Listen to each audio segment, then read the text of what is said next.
ఏం చేస్తున్నావు? లైన్ లేదు నీకు. మా ఆశ్రమ్మ ఉదయం గుమ్మడికలా ఉన్నావు బాబు.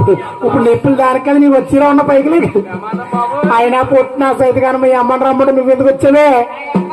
మీ అమ్మ గణేష్ గారు వాళ్ళ అమ్మకు పూడి ఎత్తగెళ్ళిందమ్మా. ఇది అమ్మ ఇంకా కంటుందా?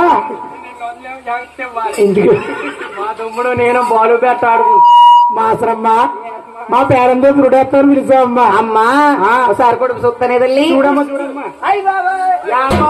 దీని కొడుకు ఎంత ఉందో తెలుసమ్మా? ఎలా ఉందమ్మా? ఈ ఊరు సంతలో దొరికే గోమ్మడి కొండ అంత ఉందమ్మా.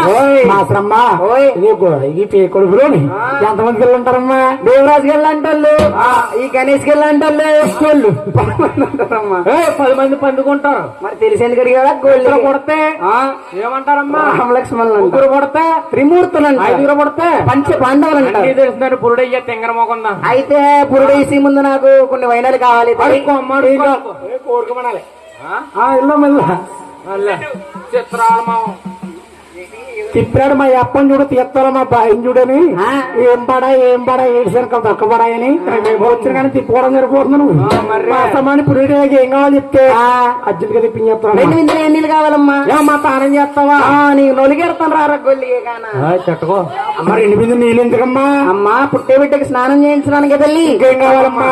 కొత్త ప్లేడు కావాలి. గడ్డం తీసుకుంటావు? ఇంటికాడ మీ ఆవిడ గడ్డం తీసుకుంటుందా?